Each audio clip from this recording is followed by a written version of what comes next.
Aviso de sensibilidad. Esta historia contiene descripciones de violencia sexual, explotación y esclavitud. Ha sido ficcionalizada a partir de realidades históricas. Si este contenido te afecta, en la descripción encontrarás recursos de apoyo. En la tierra roja del Vale do Paraíba, los amaneceres olían a café y a pólvora de tiempos antiguos. La casa grande de Santa Cruz dos Años se alzaba con sus muros encalados y galerías sombreadas, como si quisiera cubrir de blanco las manchas que sabía ocultar. Por la noche, el viento traía el crujir de las ramas y el rumor de los ríos. Durante el día, el trabajo marcaba el tiempo, la siembra, la poda, el salto del café maduro, que antes llenaba sacos y corazones. Allí se guardaban nietos, cuentas y secretos que nadie se atrevía a nombrar en voz alta. Cuando el coronel Eusebio Méndez dejó de respirar, la casa se sintió más vacía que un terremoto. No solo porque su sillón quedó sin la figura erguida del hombre que había ordenado la vida de muchos, sobre todo porque sus documentos dejaban un hueco donde debía estar la continuación, un hijo varón que llevara el nombre y la firma del coronel hacia el futuro. En aquel tiempo, en aquel imperio, un apellido protegido por la ley era la diferencia entre mantener tierras con su historia y verlas desgajadas por demandas, matrimonios oportunistas o primas ambiciosas que razonaban que sin varón la línea se quebraba. Dona Amalia de Antúnez era viuda y en su duelo ocultó pronto algo que no cabía en los pliegues del luto, el cálculo. Tenía 5 hijas, rostros pulcros, manos que habían aprendido a bordar y a silenciar sus propios deseos. Tenía la casa, la contabilidad y sobre todo el temor, que los albes de la otra orilla del río se presentaran en la puerta con firmas que desempolvaran compromisos antiguos.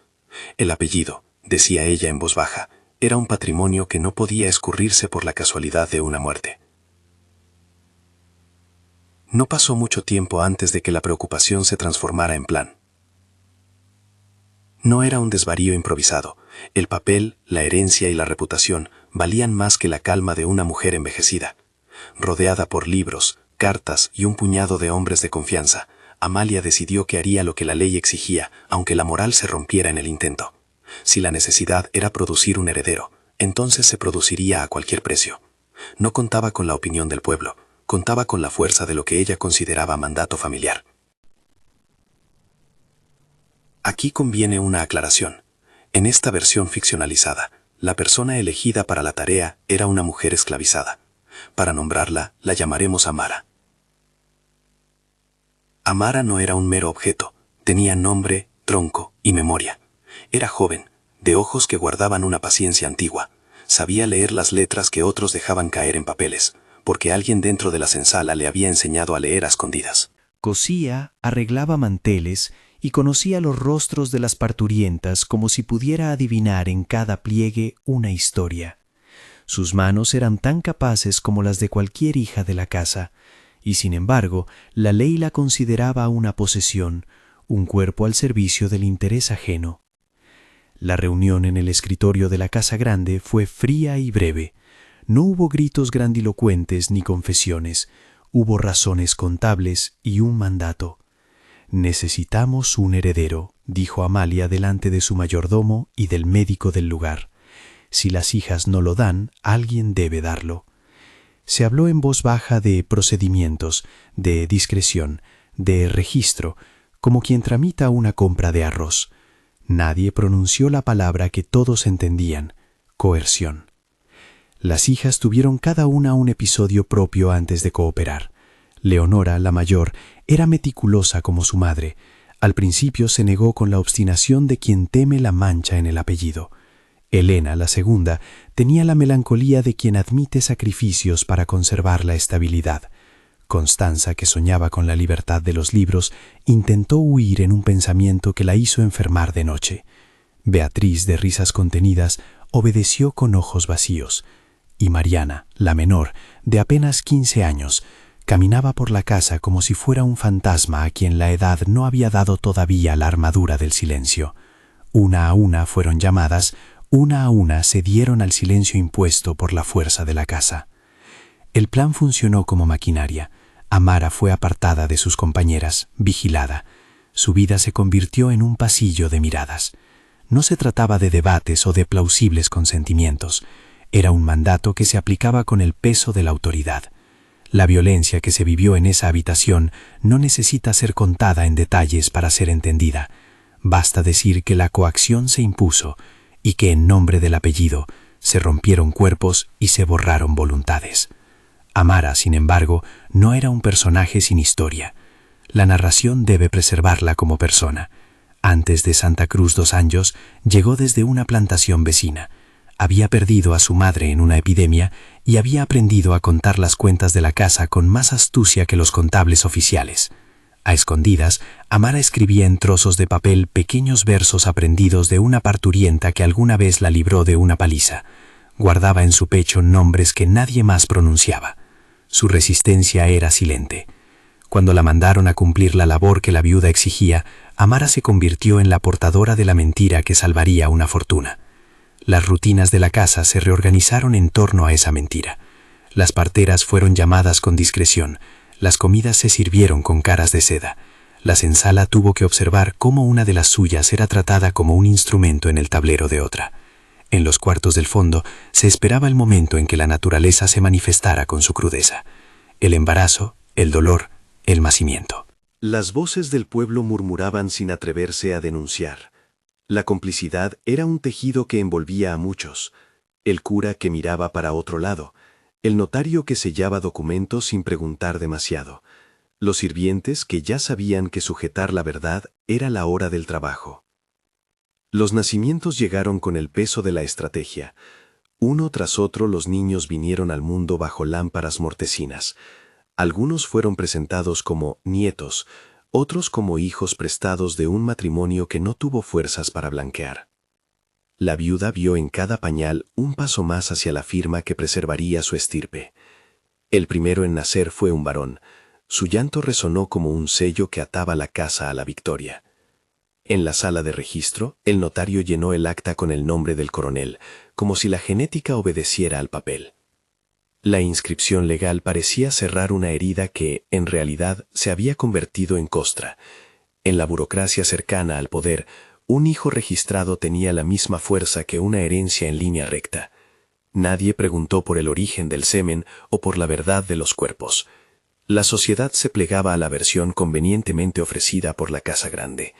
Lo importante era que el apellido continuara, no la manera en que había sido fabricado. Hubo un momento, pequeño y terrible, de celebración entre los muros blancos de la hacienda.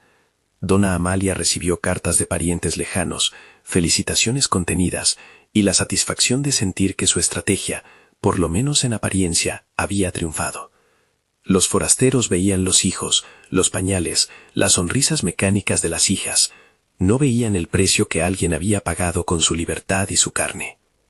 La carta de alforría llegó, también, como un gesto tardío de reparación que en realidad servía para limpiar culpas. Amara fue liberada formalmente. Un documento con tinta y sello le devolvía un nombre en el papel. Pero la libertad escrita no borró el estigma ni la memoria de las heridas. Una carta de alforría podía cambiar su condición legal, pero no borraba la manera en que había sido usada, ni las noches en que las miradas la seguían por la casa como si todavía fuese propiedad de alguien. Amara se fue de la hacienda con un manojo de pertenencias y una frase en la boca que nadie supo traducir. Sabía que la libertad formal llegaba tarde y que su destino ya estaba marcado por algo que no había elegido. Las hijas, a su vez, cargaron con el silencio. Para ellas, la vida tenía la elegancia de quienes se rehacen sin admitir la fractura. Leonora asumió el apellido con una frialdad que le permitió no recordar. Elena se refugió en la caridad pública, buscando disculpas que la hicieran sentir menos cómplice. Constanza huyó a lecturas que no lograban llenar el vacío. Beatriz sonreía para la sociedad y lloraba en puertas cerradas. Mariana, tan joven, jamás logró acomodar su biografía. La adolescencia la encontró tocada por un horror que la sociedad negó en voz alta. El heredero, llamado José en los papeles, creció en los salones de Santa Cruz dos Anjos sin saber la verdad que lo horadaba. Fue criado para tomar la posta de un apellido que nunca cuestionó. Sus manos aprendieron a gobernar la tierra con la técnica heredada, y con los años su educación replicó los mismos silencios que lo habían traído. Sin relatos que nombraran su origen real, José reprodujo la autoridad sin reparar en sus grietas. Se convirtió en el símbolo de cómo la violencia puede transformar la genealogía en un mecanismo de reproducción de poder. La deuda moral que la casa no pagó fue, sin embargo, intangible pero persistente. Las generaciones que siguieron aprendieron a no preguntar. El trauma corría por los tejidos familiares como una costura mal hecha. Las voces que deberían haber nombrado el daño se sofocaron. Las compuertas del recuerdo se cerraron. En la senzala y en los últimos cobertizos, los viejos guardaban historias a medias. Algunos lloraban al recordar a Amara. Otros callaban para no ponerse en peligro. Con el tiempo, la hacienda comenzó a declinar. Las plantaciones de café que alguna vez llenaron sacos y cajones terminaron por agotarse. La familia, sin una gestión coherente y con hijos cuya herencia moral estaba quebrada, fue perdiendo fuerza.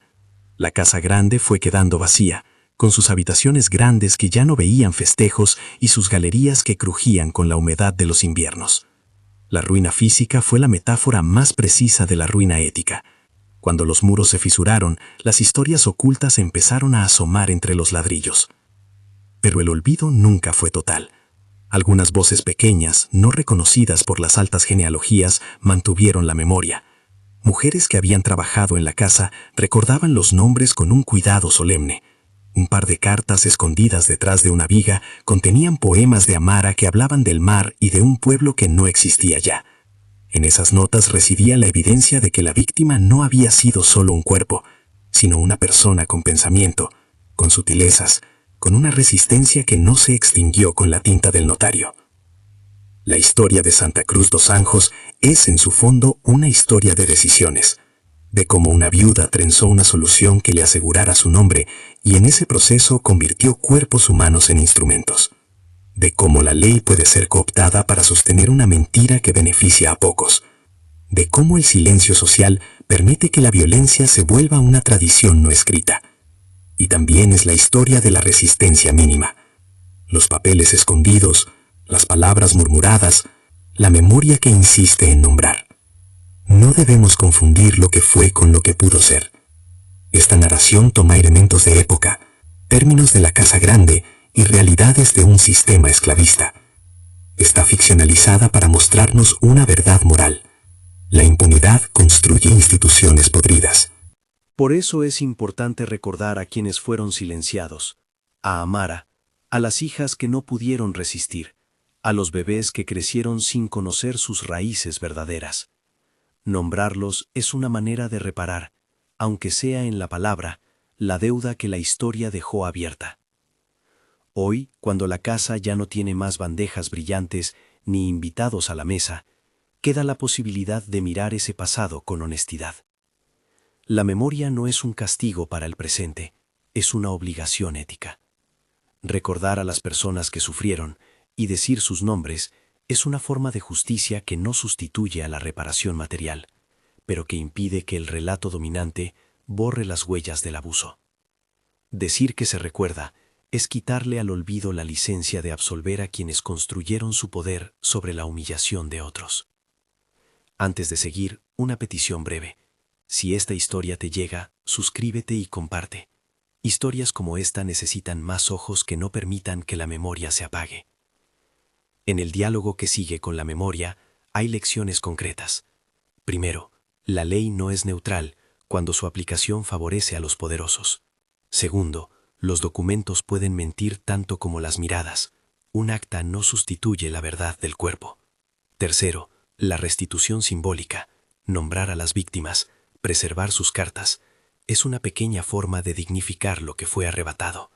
Y cuarto, el silencio no es inocente. Protege estructuras que deben cuestionarse. Los descendientes de Santa Cruz dos Anjos, cuando miran las ruinas, sienten a veces una punzada, no por la pérdida del valor monetario, sino por la carga de un pasado que no supieron enfrentar. Algunos intentaron abrir archivos, revisar actas. Otros prefirieron no remover cenizas que quizá les obligaran a pensar en sus privilegios. La historia enseña que la responsabilidad no se transmite por acuerdo automático, Hay que trabajarla, confrontarla y, sobre todo, escuchar a quienes tienen menos voz en el relato. La figura de Amara permanece como símbolo de dignidad y de daño. Su supuesto anonimato fue una herramienta del dominio. Su escritura escondida, un puente que permite escuchar su voz, aunque ella ya no esté para decirla. Por eso la invocamos, no para hacer espectáculo de su humillación, sino para nombrarla de Oda. No olvidarla es un deber tan simple y tan inapelable como leer las cartas que guardan las palabras que nadie más quiso conservar. En la historia de Santa Cruz dos Anges, no hay héroes limpios ni redenciones completas. Hay personas que actuaron movidas por intereses y otras que resistieron con la modestia de un gesto. Esconder una prenda, guardar un papel, mirar con compasión. La justicia que todavía no llega es compleja. Reparación, reconocimiento, educación. Pero el primer paso es siempre el mismo: mirar la verdad. Si te queda alguna pregunta, o si quieres señalar un lugar donde se recuerda una historia similar en tu comunidad, escribe en los comentarios. Compartir estas narraciones ayuda a que la memoria viaje y que otras voces que han sido silenciadas encuentren compañía y escucha. Al cerrar esta narración, queda la imagen de la hacienda en ruinas, sus ventanas vacías como ojos que no miran, los muros con las grietas dibujando mapas de lo que se perdió, el jardín que ya no florece como antes. Pero en una de las habitaciones, tras una viga caída, alguien encontró un trozo de papel con un poema. Lo leyeron en voz alta, y por un instante, la casa pareció contener, en su silencio, la confesión de que la verdad no se puede enterrar del todo. Recordar es una forma de justicia. Nombrar es un acto que se opone al olvido y a la impunidad. Y aunque las palabras no basten para reparar todos los daños, son el principio necesario para que las generaciones venideras comprendan que la dignidad humana no se negocia en el escritorio de nadie. Gracias por acompañar este relato. Si crees que alguien debe escuchar esta historia, compártela. En la descripción encontrarás un aviso con recursos de apoyo y contactos que pueden ayudar si esta narración te ha incomodado o tocado de cerca. No dejemos que la memoria se oxide. Honrar a quienes sufrieron es nuestro deber.